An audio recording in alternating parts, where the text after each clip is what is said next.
योग्य थे और जिन्हें पशु बद्ध जीव कदापि नहीं पा सकते थे। उन दोनों ने अपने स्वामी महेश्वर का पूजन किया।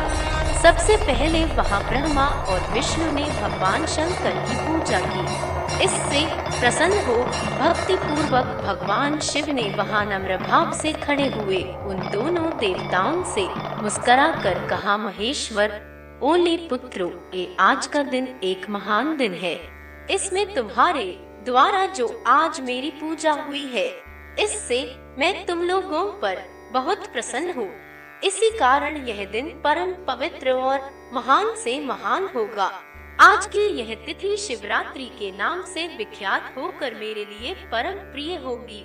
इसके समय में जो मेरे लिंग निष्कल अग आकृति से रहित निराकार स्वरूप के प्रतीक वेर सकल साकार रूप के प्रतीक विग्रह की पूजा करेगा, वह पुरुष जगत की सृष्टि और पालन आदि कार्य भी कर सकता है। जो शिवरात्रि को दिन रात निराहार एवं जितेंद्रिय रहकर अपनी शक्ति के अनुसार निश्चल भाव से मेरी यथोचित पूजा करेगा, उसको मिलने वाले फल का वर्णन सुनो। 1 वर्ष तक निरंतर मेरी पूजा करने पर जो फल मिलता है, वह सारा फल केवल शिवरात्रि को मेरा पूजन करने से मनुष्य तत्काल प्राप्त कर लेता है। जैसे पूर्ण चंद्रमा का उदय समुद्र की वृद्धि का अवसर है, उसी प्रकार यह शिवरात्रि तिथि मेरे धर्म की वृद्धि का समय है। इस तिथि में मेरी स्थापना आदि का मुगलमय उत्सव होना चाहिए।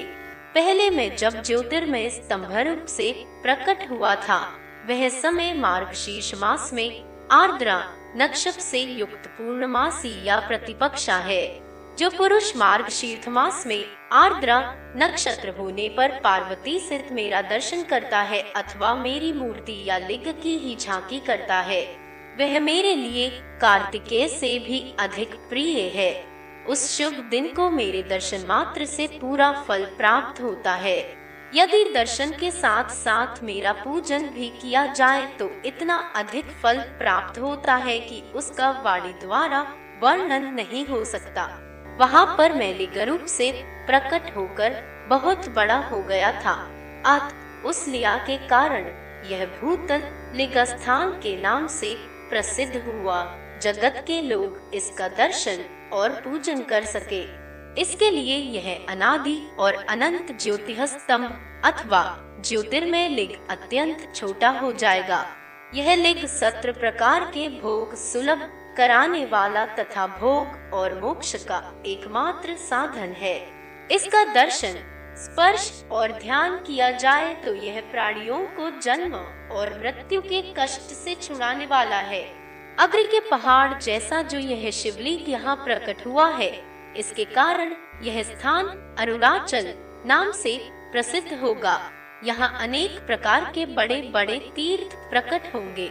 इस स्थान में निवास करने या मरने से जीवों का मोक्ष तक हो जाएगा। मेरे 2 रूप हैं, सकल और निष्कल। दूसरे किसी के ऐसे रूप नहीं है। पहले मैं स्तंभ रूप से प्रकट हुआ, फिर अपने साक्षात रूप से। ब्रह्म भाव मेरा निष्कल रूप है और महेश्वर भाव सकल रूप। ये दोनों मेरे ही सिद्ध रूप हैं। मैं ही परब्रह्म परमात्मा हूँ। कलायुक्त और अकल मेरे ही स्वरूप हैं। ब्रह्म रूप होने के कारण मैं ईश्वर भी हूँ। जीवों पर अनुग्रह आदि करना मेरा कार्य है। ब्रह्मा और केशव मैं सबसे बृहत और जगत की वृद्धि करने वाला होने के कारण ब्रह्म कहलाता हूँ। सर्वत्र समरूप से स्थित और व्यापक होने से मैं ही सबका आत्मा हूँ। सर्ग से लेकर अनुग्रह तक आत्मा या ईश्वर से भिन्न जो जगत संबंधी 5 कृत्य हैं, वे सदा मेरे ही हैं। मेरे अतिरिक्त दूसरे किसी के नहीं हैं, क्योंकि मैं ही सबका ईश्वर हूँ। पहले मेरी ब्रह्मरूपता का बोध कराने के लिए निष्कल लिंग प्रकट हुआ था। फिर अज्ञात ईश्वरत्व का साक्षात्कार कराने के निमित्त में साक्षात जगदीश्वर ही सकल रूप में तत्काल प्रकट हो गया। अतः मुझ में जो ईशत्व है, उसे ही मेरा सकल रूप जानना चाहिए तथा जो यह मेरा निष्कल स्तंभ है, वह मेरे ब्रह्म स्वरूप का बोध कराने वाला है। यह मेरा ही लिंग चिन्ह है। तुम दोनों प्रतिदिन यहाँ रहकर इसका पूजन करो। यह मेरा ही स्वरूप है और मेरे सामीप्य की प्राप्ति कराने वाला है। लिंग और लिंगी में नित्य अभेद होने के कारण मेरे इस लिंग का महान पुरुषों को भी पूजन करना चाहिए। मेरे एक लिंग की स्थापना करने का यह फल बताया गया है कि उपासक को मेरी समानता की प्राप्ति हो जाती है। यदि एक के बाद दूसरे शिवलिंग की भी स्थापना कर दी गई, तब तो उपासक को फल रूप से मेरे साथ एकत्व सायुज्य मोक्ष रूप फल प्राप्त होता है। प्रधानतया शिवलिंग की ही स्थापना करनी चाहिए। मूर्ति की स्थापना उसकी अपेक्षा गौण कर्म है। शिवलिंग के अभाव में सब ओर से सवेर मूर्ति युक्त होने पर भी वह स्थान क्षेत्र नहीं कहलाता। 5 कृत्यों का प्रतिपादन, प्रणव एवं चाक्षर मंत्र की महत्ता, ब्रह्मा विष्णु द्वारा भगवान शिव की स्तुति तथा उनका अंतर्धान। ब्रह्मा और विष्णु ने पूछा, प्रभु सृष्टि आदि 5 कृत्यों के लक्षण क्या, यह हम दोनों को बताइए। भगवान शिव बोले, मेरे कर्तव्यों को समझना अत्यंत गहन है, तथापि मैं कृपा पूर्वक बता रहा हूँ। ब्रह्मा और अच्युत, सृष्टि पालन संहार तिरोभाव और अनुग्रह, ये 5 ही मेरे जगत संबंधी कार्य हैं जो नित्य सिद्ध है। संसार की रचना का जो आरंभ है उसी को सर्ग या सृष्टि कहते हैं। मुझसे पालित होकर सृष्टि का सुस्थिर रूप से रहना ही उसकी स्थिति है, उसका विनाश ही संहार है। प्राणों के उत्क्रमण को तिरोभाव कहते हैं। इन सब से छुटकारा मिल जाना ही मेरा अनुग्रह है। इस प्रकार मेरे 5 कृत्य हैं। सृष्टि आदि जो 4 कृत्य हैं, वे संसार का विस्तार करने वाले हैं। 5वां कृत्य अनुग्रह मोक्ष का हेतु है। वह सदा मुझ में ही अचल भाव से स्थिर रहता है। मेरे भक्त जन इन 5 कृत्यों को 5 भूतों में देखते हैं। सृष्टि भूतल में, स्थिति जल में, संहार अग्नि में, तिरोभाव वायु में और अनुग्रह आकाश में स्थित है। पृथ्वी से सबकी सृष्टि खेती है, जल से सबकी वृद्धि एवं जीवन रक्षा होती है। आग सबको जला देती है, वायु सबको एक स्थान से दूसरे स्थान को ले जाती है और आकाश सबको अनुग्रहित करता है।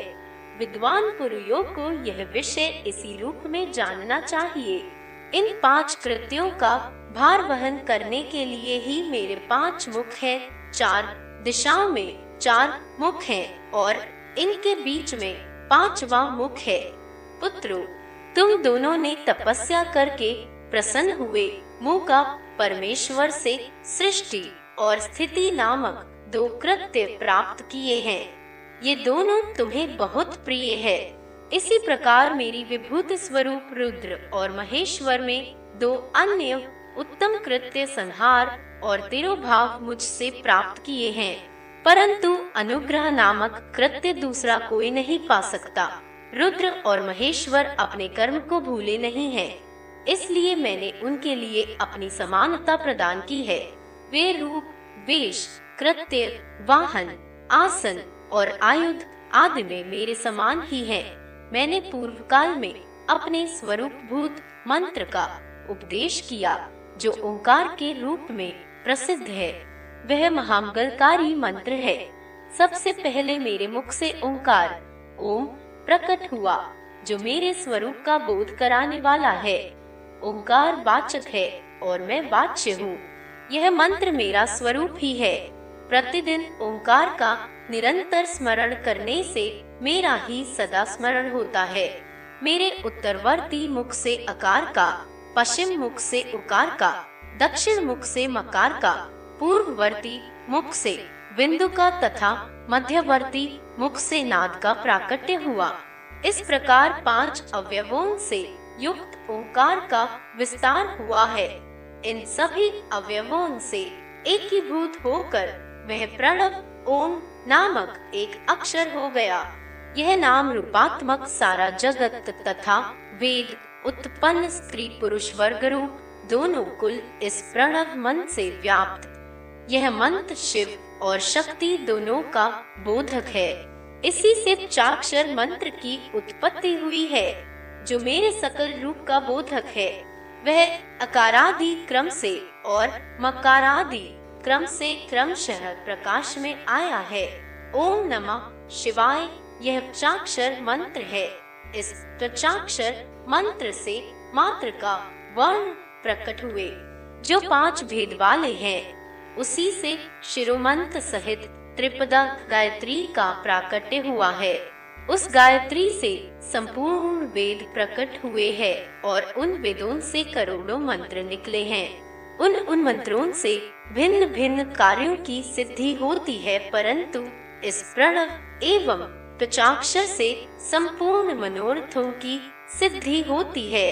इस मंत्र समुद्राय से भोग और मोक्ष दोनों सिद्ध होते हैं। मेरे सकल स्वरूप से संबंध रखने वाले सभी मंत्रराज साक्षात भोग प्रदान करने वाले और शुभकारक मोक्षपद है।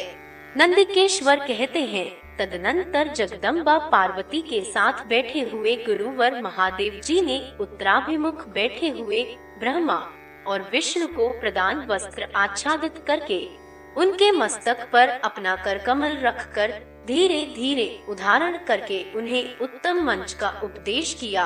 मंत्र तंत्र में बताई हुई विधि के पालन पूर्वक 3 बार मंत्र का उच्चारण करके भगवान शिव ने उन दोनों शिष्यों को मंत्र की दीक्षा दी। फिर उन शिष्यों ने गुरु दक्षिणा के रूप में अपने आप को ही समर्पित कर दिया और दोनों हाथ जोड़कर उनके समीप खड़े हो उन देवेश्वर जगत गुरु का स्तवन किया।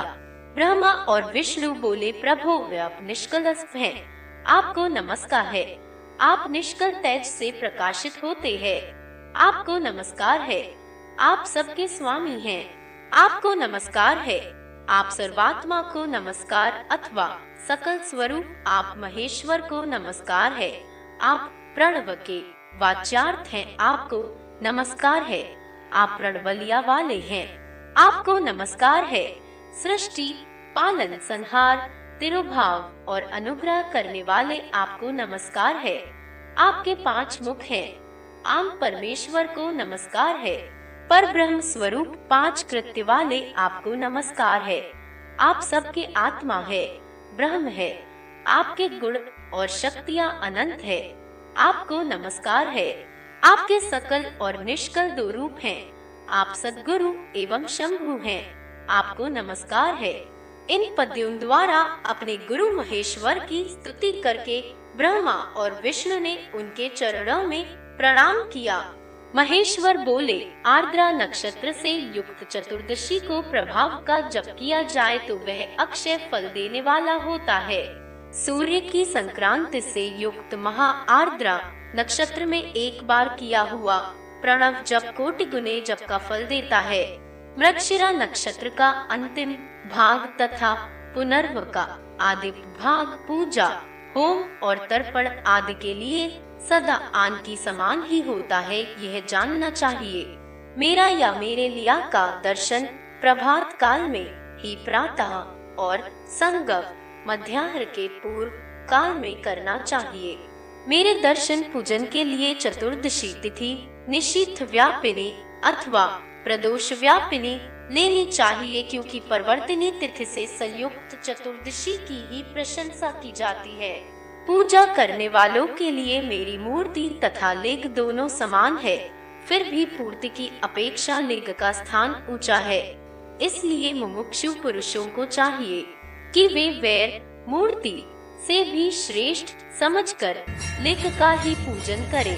लिंग का कार मन से और वेर का पश्चाक्षर मन से पूजन करना चाहिए। शिवलिंग की स्वयं ही स्थापना करके अथवा दूसरों से भी स्थापना करवाकर उत्तम द्रव्यमय उपचारों से पूजा करनी चाहिए। इससे मेरा पद सुलभ हो जाता है। इस प्रकार उन दोनों शिष्यों को उपदेश देकर भगवान शिव वहीं अंतर्धान हो गए।